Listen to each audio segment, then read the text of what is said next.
History class 8 chapter 1 में हमने पढ़ा about the changing time. Chapter 2 में हमने पढ़ा अबाउट द नेशनलिस्ट मूवमेंट। तो बेसिकली ये दोनों जो चैप्टर है ना, ये दोनों चैप्टर था वर्ल्ड हिस्ट्री। ठीक है, हमें पता चला कि दुनिया में भी क्या चल रहा था।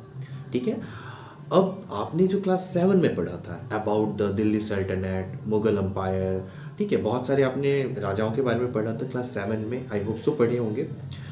तो उन जो राजाओं को हमने छोड़ा था क्लास 7 में, अब कंटिन्यू करने का टाइम आ गया। ठीक है, और इस चैप्टर 3 से अब हम लोग मॉडर्न इंडिया की तरफ बढ़ेंगे। ठीक है, और इस चैप्टर 3 का नाम है decline of the Mughal empire. Decline of the Mughal empire का मतलब होता है कि मुगल अम्पायर का जो नाश हो रहा था ना, यानी कि ख़त्म हो रहा था, उसके बारे में। तो ख़त्म क्यों हुआ, क्या क्या रीजंस थे, इस चैप्टर में बेसिकली हम लोग यही सारी बातें पढ़ेंगे। ठीक है, उसके बाद में हम लोग मुग़ल को ख़त्म कर देंगे और अंग्रेज लोग को लेके आएंगे। ठीक है, उसके बाद फिर हम लोग कंटिन्यू करेंगे अपना जो मॉडर्न हिस्ट्री है वो। ठीक है, जो हमारे क्लास 8 हिस्ट्री का सिलेबस है उसको। ठीक है, तो आपको याद होगा, पहले मैं थोड़ा सा ओवरव्यू दे देता हूँ। ठीक है, तो अगर आपको याद होगा तो आपने दिल्ली सल्तनत पढ़ा था, विजयनगर पढ़ा था, और मुगल्स के बारे में पढ़ा था। तो मुग़ल में आपने देखा होगा कि मुगल्स के कुछ कुछ अम्पायर थे, लाइक बाबर, फिर उसका बेटा था हुमायूं, फिर अकबर, अकबर का बेटा था फिर जहांगीर, फिर शाहजहाँ, उसके बाद औरंगजेब, उसके बाद शाह आलम, ऐसे करके बहुत सारे थे। ठीक है, तो जो इतने मैंने नाम लिए 6, तो हुआ ये था ना कि अच्छा चल रहा था, अकबर तक अच्छा चल रहा था। फिर जो अकबर का बेटा आया था जहांगीर, ठीक है, अकबर का जो बेटा आया था जहांगीर, ऑल राइट, वहाँ तक ठीक है। लेकिन उसका जो बेटा आया था शाहजहाँ, तो उसने क्या किया ना, ताजमहल बनवा दिया अपनी वाइफ के यादों में। ठीक है, और ताजमहल कितना बड़ा मॉन्यूमेंट है आप सभी को पता होगा। ठीक है, और इतना फेमस है, तो इतना बड़ा जो महल बनाया तो इसके पीछे पैसे भी तो लगे होंगे ना। तो जो जो था उस वक्त का रूलर, वही शाहजहाँ, तो उसने जो ताजमहल बनाया ना, तो उसमें बहुत ज़्यादा पैसे लगे, बहुत ज़्यादा खर्च हुए थे। ठीक है, बहुत ज़्यादा खर्च हुए थे। तो जो मुग़ल का जो ट्रेजरी था, मतलब कि जो खजाना था, वो खाली होता गया। ठीक है, खाली होता गया। उसके बाद जो है शाहजहाँ के बाद उसका जो बेटा था औरंगजेब, वो रूल में आया, वो राजा बना उसके डेथ के बाद। तो जब ये जो औरंगजेब था ना, ये काफ़ी क्रूर था क्रूर मतलब बहुत स्ट्रिक्ट क्रूर था। ठीक है, एकदम एम्बिशियस था ये भी। ठीक है, और तो इसने क्या किया ना, इसने सोचा कि मुझे दक्कन तक जीतना है, मतलब मुझे साउथ तक जाकर पूरा जितना भी टेरिटरी सारा जीतना है उधर का। ठीक है, तो इसने बहुत पैसे खर्च किए, बहुत ज़्यादा खर्च किए, और बहुत दिन तक उधर साउथ की और नीचे जो डेक्कन प्लेट्यू है ना, उधर बहुत दिन तक ये मारधाड़ करते रहे। अब आप मारधाड़ करोगे तो उसमें भी तो पैसे लगेंगे ना, जितने सोल्जर्स हैं उन्हें सैलरीज भी तो देनी पड़ती है। तो ये सारी चीज़ें हुए हैं। तो जो खजाना का पैसा बचा हुआ था, एक तो जो था वो क्या नाम है उसका, शाहजहाँ, तो उसने तो पूरा लुटा दिया। उसके बाद जो उसका बेटा आया औरंगजेब, उसने लड़ाई पीट में बहुत ज़्यादा पैसे उड़ा दिए। ठीक है, खर्च कर दिए। तो यही सब कुछ कुछ मेन रीजंस हैं जिसके कारण जो है ना मुग़ल ख़त्म होने लगा। इसके बाद जो पावरफुल लास्ट रूलर थे ना, वो औरंगजेब ही थे। उसके बाद जो रूलर्स हैं ना, वो सभी बकलोल, मतलब बकलोल, बकलोल मतलब पूरा वीक रूलर थे, उतने मतलब अच्छे से एडमिनिस्ट्रेटिव पावर उनके अंदर नहीं था, और अच्छे नहीं थे वो सब रूलर। ठीक है, ये सब वजह है कि मुग़ल जो अम्पायर था इतना बड़ा, वो सिमट के पूरा ख़त्म हो गया। ठीक है, बस यही चीज़ पढ़ना है इस चैप्टर में। ठीक है, तो चलिए अब हम इस चैप्टर को आपको लाइन बाय लाइन एक्सप्लेन करते हैं। Decline of the Mughal empire. Theme, India in the 18th century, कि इंडिया का क्या हाल था 18th सेंचुरी में। तो इस चैप्टर में पढ़ेंगे मुग़ल आफ्टर औरंगजेब, मुग़ल्स का हालत क्या था औरंगजेब के डेथ के बाद। Decline of the Mughal empire, क्या क्या कारण था मुग़ल अम्पायर डिक्लाइन करने का। एडमिनिस्ट्रेटिव फेलियर, कि एडमिनिस्ट्रेटिव फेलियर क्यों हो गया। Rise of a new kingdom, तो मुग़ल ख़त्म हुआ तो फिर कौन आया। ओके, और फिर rise of a new kingdom ये है कि जब मुग़ल ख़त्म हो रहा था ना, तो और भी नए नए राजा आ रहे थे, उभर रहे थे इंडिया में, तो उसके बारे में पढ़ेंगे। फर्स्ट ऑफ ऑल आप इस इमेज को देखो, मुगल अम्पायर इन 1707। 1707 में देखो ये पूरा है ना, पूरा। और 1772 तक में देखो क्या हाल हो गया। बस इतना सा बच गया, दिल्ली, ये जो है ना दिल्ली के पार्ट में बस मुगल बच गया, बाकी पूरे इंडिया से मुगल का सफाया हो गया। चलो नाउ अब पढ़ते हैं लाइन बाय लाइन इस चैप्टर को। Indian history witnessed significant changes from the medieval to the modern period, which begins with the decline of the Mughal Empire during the first half of the 18th century. Subsequent to this, many European companies started establishing themselves here for trade. The East India Company began the most important played pivotal role in establishing the British rule. तो जब Mughal empire India से ख़त्म हो रहा था तो business करने के पर्पज़ से, ठीक है, ऐसे कोई कब्जा करने के पर्पज़ से नहीं, बस बिज़नेस करने के पर्पज़ से जो थे पूरे यूरोपियन कंट्रीज़ जो है ना वो इंडिया आना चाहते थे, ताकि यहाँ से गोल मिर्च, लाल मिर्च और भी बहुत सारे जो मसाले होते हैं ना वो इंडिया से ले जाकर अपने देश में बेच सके। फर्स्ट ऑफ ऑल मैं आपको चाहता हूँ कि मैं आपको यूरोपियन कंट्रीज़ कहाँ पर है मैप में वो मैं आपको दिखा दूँ, उसके बाद में कंटिन्यू आगे। देखो ये है हमारा वर्ल्ड, ठीक है, और ये है हमारा भारत, ये है हमारा भारत, ठीक है। तो यहाँ पर जो आपको कंट्रीज़ दिख रहे हैं ना ये वाले यहाँ से देखो स्पेन से लेके यहाँ मेडिटेरियन सी के ऊपर से लेके जो जितने भी आपको दिख रहे हैं ना कंट्रीज़, ये सारे कंट्रीज़ आते हैं यूरोप में, ठीक है, ये सारे यूरोपियन कंट्रीज़ हैं, क्लियर। तो ये सभी आए थे भारत में ट्रेड करने के लिए। ट्रेड का मतलब बिजनेस करना होता है, बिजनेस करने के पर्पज़ से आए थे। In India, the 18th century is generally considered as the starting point of the modern period. Many of the socio-culture and political realities of modern India have their roots in this period. तो ऐसा माना जाता है कि 18th century से ही जो है India में मॉडर्न पीरियड स्टार्ट हो चुके थे।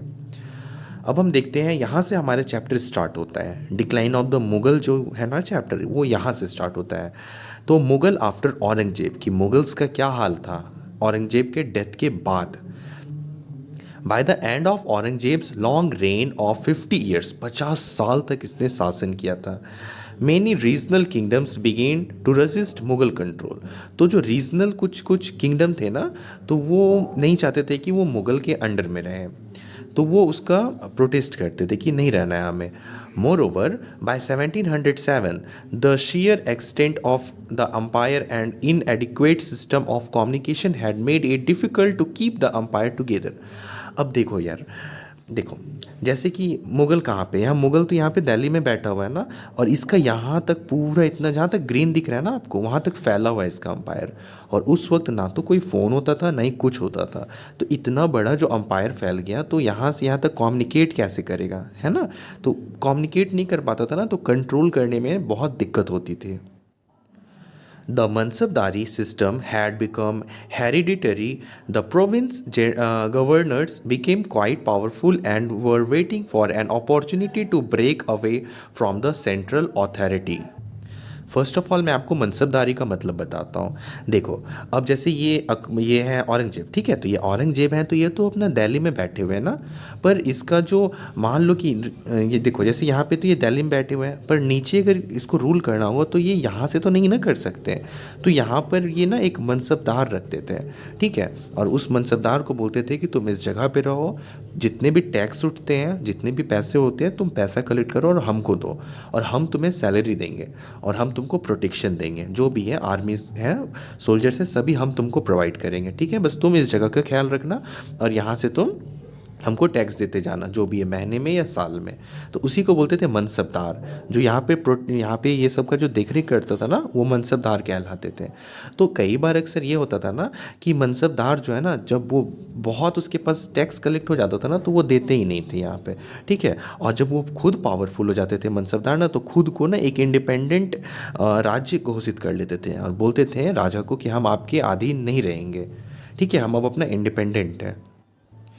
Europeans were already anchored on the coast of India.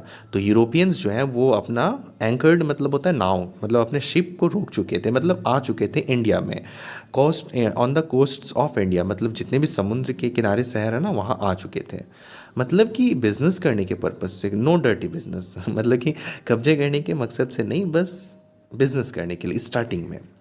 Looking for an opportunity to enhance their trading activities and to maximize their profit by any possible means। तो जितने भी European countries थे ना वो चाहते थे कि इंडिया में आए और इनको परमिशन मिल जाए बिज़नेस का, और यहाँ से वो बिज़नेस करें और बहुत प्रॉफिट कमाए। प्रॉफिट कैसे कमाए? यहाँ पर वो सब ना मिर्ची 2 रुपये में ख़रीदता था। मतलब एक एग्जांपल दे रहा हूँ मैं आपको, ठीक है, समझाने के लिए कि इंडिया में ये यूरोपियन कंट्रीज़ के जो मर्चेंट थे यानी कि जो व्यापारी थे वो 2 से 3 रुपए करके मिर्ची खरीदते थे बहुत सारा, और यूरोपियन कंट्रीज़ में ना उसे 2,000 3,000 करके इतना प्रॉफिट करके बेचते थे। ठीक है, तो इन्हें बहुत प्रॉफिट होता था और ये राजा को टैक्स मिल जाता था। अब जिसे उतना प्रॉफिट हो रहा है उसके लिए टैक्स देना क्या है, मतलब छोटा मोटा टैक्स देना थोड़ी कोई बड़ी बात है। तो ये राजा को भी टैक्स मिल जाता था, तो राजा भी खुश, वो ट्रेडर भी खुश और वहाँ का जनता भी खुश। ठीक है, तो इसीलिए यहाँ पे लिखा गया है कि to enhance their trading activities and to maximise their profit by any possible means, किसी भी तरीके से उसे अपना प्रॉफिट कमाना था। The war of succession among the 3 sons of Aurangzeb after his death further weakened the empire. तो औरंगजेब के 3 बेटे थे, ठीक है, तो इनके 3 बेटों में से राजा कौन बनेगा, इसके लिए तीनों भाइयों में मारधाड़ स्टार्ट हो गई कि हम बनेंगे राजा, हम बनेंगे राजा। ठीक है, और अगर आपस में ही लड़ाई करेंगे तो कमज़ोर तो होंगे ही ना, तो वही हुआ। The war of succession among the 3 sons of Aurangzeb after his death further weakened the empire. By 1857 Emperor Bahadur Shah Jafar had already surrendered to the most powerful political contender of that time, the British। और ऐसे ही कमज़ोर होते गए होते गए होते गए होते गए, और 1857 में ना जो हमारा लास्ट एम्परर कह सकते हैं बहादुर शाह जफर जो था, वो ना ब्रिटिश के आगे सरेंडर कर दिया कि अब हमसे नहीं हो पाएगा, मतलब अब हम नहीं आपको कंट्रोल कर पाएंगे, अब हमको अब गुलाम बना लो, हमको कहीं भेज दो। तो बहादुर शाह को भेज दिया था रंगून, ठीक है, अभी जो म्यांमार है ना वहाँ पे भेज दिया और उसको पेंशन दे के रखता था वहाँ पे। तो यहाँ तक पढ़ लिया, आई होप यहाँ तक आपको समझ आ गया होगा कि कैसे डिक्लाइन कर रहा है हमारा ये जो मुग़ल एम्पायर है। ठीक है, अब देखते हैं कुछ राजा के बारे में। तो मुगल्स आफ्टर औरंगजेब, तो ये जितने भी राजा है ना आप समझ लो सभी बकलोल है, मतलब कैपेबल रूलर कोई भी नहीं है बढ़िया, सभी बकलोल, यहाँ से सभी बकलोल। और लास्ट में तो ये महाशय बहादुर शाह जफर जो कि सरेंडर कर दिए थे।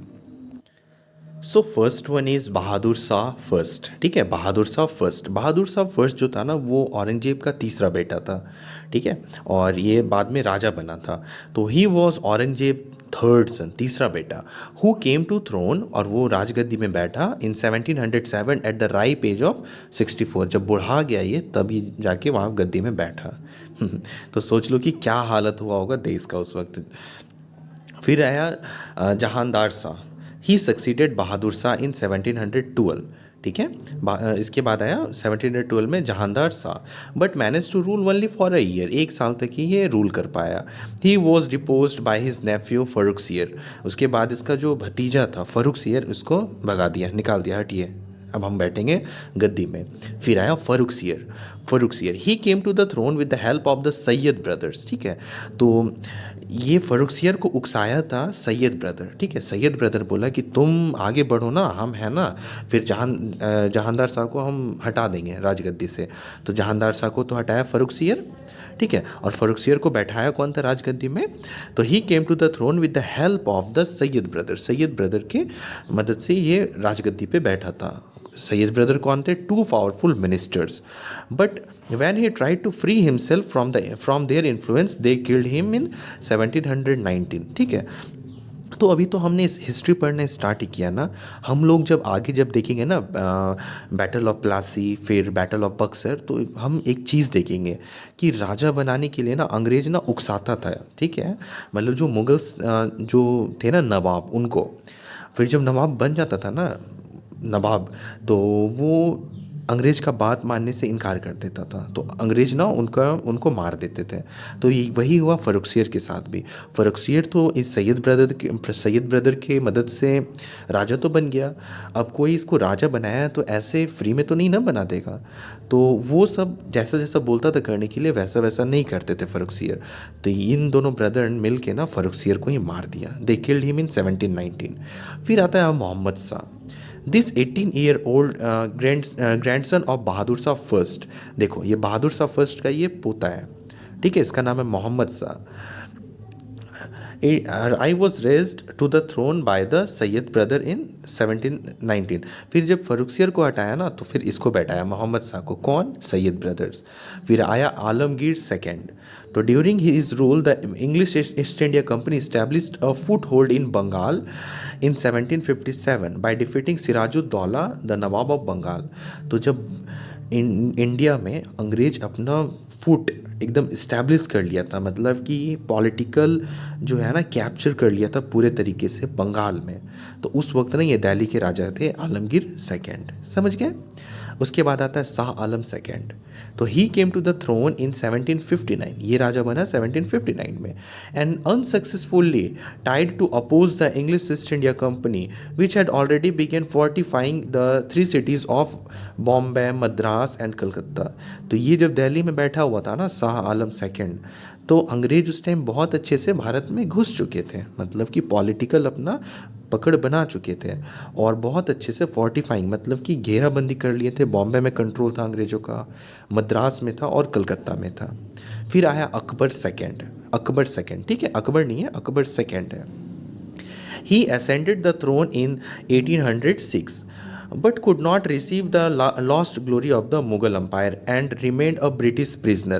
फिर अंग्रेज इतना, जब आप सोचो कि अभी भी हमारे इंडिया का सबसे बड़ा तो यही ना शहर है, बॉम्बे हुआ, चेन्नई हुआ और कोलकाता हुआ, जब उतने बड़े बड़े शहर पे कैप्चर कर लिए थे अंग्रेज़ों ने, तो ये दिल्ली में बैठ के चिल्ला रहा था, तो इसको क्या किए, इसको मतलब पेंशनर बना दिए। अच्छा पेंशनर है, ठीक है, आई थिंक हम प्रिजनर पढ़ दिए थे, I am sorry for that, ये पेंशनर है। तो मैं आपको एक बात बताऊंगा, ठीक है, वो बात ये है ना कि अंग्रेज लोग बहुत ज़्यादा शार्प माइंड के थे और हम लोग आज भी नहीं हैं उतने शार्प माइंड के। ये बात थोड़ी सी अजीब लगेगी बट ये रियलिटी है, ठीक है। आप ये चीज़ को समझो और आप भी इम्प्रूव करो और मैं भी इम्प्रूव करता हूँ इस पर, ठीक है। कि देखो हिस्ट्री पढ़ के हमें यही करना है, इम्प्रूव करना है हमारे फ्यूचर को। तो जो अंग्रेज़ था ना वो 100 साल आगे का सोचते थे, 100-200 साल आगे का सोचते थे। देखो जब उनका कंट्रोल ये 3 बड़े बड़े शहर में था अंग्रेज़ों का, तो इनको मारना कौन सी बड़ी बात थी अंग्रेज़ों के लिए। बट अंग्रेज ने इसे नहीं मारा, अकबर सेकेंड को, इसे क्या बना दिया, पेंशनर बना दिया। अंग्रेज इनको बोला है कि सुनिए अकबर टू, आप जो है चुपचाप से बैठिए और आप एडमिनिस्ट्रेशन संभालिए, समझिए। एडमिनिस्ट्रेशन संभालिए का मतलब होता है कि आप अपना देख रेख कीजिए, आर्मी को उनको सैलरी दीजिए, सब कुछ कीजिए, लेकिन जो टैक्स कलेक्ट होगा ना, मतलब लोगों से जो पैसे आएंगे टैक्स के रूप में, वो सारे पैसे हम रखेंगे और उनका लेखा जोखा भी हम करेंगे और आपको हम सैलरी भी देंगे। यार देखो पेंशन है ना, तो मैं आपको सैलरी भी दूंगा, लेकिन आप चुपचाप से बैठिए और जो हम जो बोले वही कीजिए, ठीक है। तो क्या मैं बोलूँ, मतलब अंग्रेज लोग मार सकता था लेकिन नहीं मारा। इसलिए नहीं मारा क्योंकि जो दिल्ली के लोग थे ना वो विद्रोह कर देते, और विद्रोह कर देते ना तो अंग्रेज लोग के लिए बहुत हार्ड हो जाता, मतलब रूल करना। तो इसीलिए वो सब दिमाग लगा के कर रहे थे अपना काम, इसीलिए पेंशनर बना दिए। And the last one is Bahadur Shah Zafar, इसके बारे में मैंने बताया, इसे बोलते हैं बहादुर शाह सेकेंड भी, ठीक है। Also refer to as Bahadur Shah second. He was the last Mughal emperor, ये लास्ट मुगल एम्परर था। In 1857 he was taken captive by the British and exile to Rangoon. एकदम इसको उठाएं यहाँ से दिल्ली से अंग्रेज और बोले कि चाहिए आप रंगून चाहिए। रंगून जो है म्यांमार, मैंने अभी थोड़ी देर पहले ही बताया था, तो इसको म्यांमार में भेज दिया। वेयर ही डाइड इन 1862, जहाँ पे उनकी मौत हो गई 1862 में, और मुग़ल एम्पायर जो है वो पूरा तरीके से ख़त्म हो गया। Now we will study about the cause of the decline, कि क्या क्या वजह था, ठीक है। तो देखो एक वॉर ऑफ द सक्सेशन, मतलब आपस में ही राजा का बेटा अगर 2-3 है ना तो खुद में झगड़ रहे कि हम बनेंगे राजा, हम बनेंगे राजा। तो उसी में मतलब ये सारे कारण थे। फिर है इनसफिशिएंट सक्सेसर मतलब कोई अच्छा सक्सेसर नहीं था। फिर फेलियर ऑफ द मनसबदारी सिस्टम, मैंने बताया मनसबदारी जो था। फिर जागीरदारी क्राइसिस। फिर एम्प्टी ट्रेजर मतलब खजाना खाली हो गया, जो कि मैंने इस वीडियो के स्टार्टिंग में ही बताया था कि जो है कि जो क्या नाम है इनका, इनका नाम है औरंगजेब। औरंगजेब दक्कन में लड़ाई करने के लिए चला गया था, तो जिससे कि पैसे की खर्च हुई। फिर इनके जो फादर थे शाहजहाँ, उसने ताजमहल बनवाई, जिससे कि ट्रेजर जो है ट्रेजरी वो खाली हो गया। फिर फॉरेन इन्वेजन, उसके बाद ना विदेशी आक्रमण होने लगे, ठीक है। तो उसमें नादिर शाह आया, अहमद शाह अब्दाली आया, जो कि एकदम चूस के ना चला गया इंडिया को, और हमारे ये कोहिनूर हीरा भी लेके चला गया, ठीक है, नादिर शाह कुर्सी के साथ, ठीक है। मयूर सिंहासन था एक, उसको लेके ही चला गया वो अपना जगह। तो ये जो सारी बातें हैं ना, तो ये मैं चाहता हूँ कि मैं ये कंटिन्यू करूँ सेकंड पार्ट में, ठीक है। तो सेकंड पार्ट वीडियो आपको कैसे मिलेगा, तो आप ना एक बार डिस्क्रिप्शन चेक करना, वहाँ पे आपको एक व्हाट्सएप नंबर मिल जाएगा, तो आप उस व्हाट्सएप नंबर पे कांटेक्ट करना, तो आपको मिल जाएगा पार्ट सेकंड वीडियो। तो thank you so much for watching this video. अगर अभी तक आप देख रहे हो तो आप मुझे बताना कमेंट सेक्शन में कि कैसा लगा यहाँ तक पढ़ के, ठीक है ना। चलो मैं मिलता हूँ अब आपसे पार्ट सेकंड में। Thank you so much.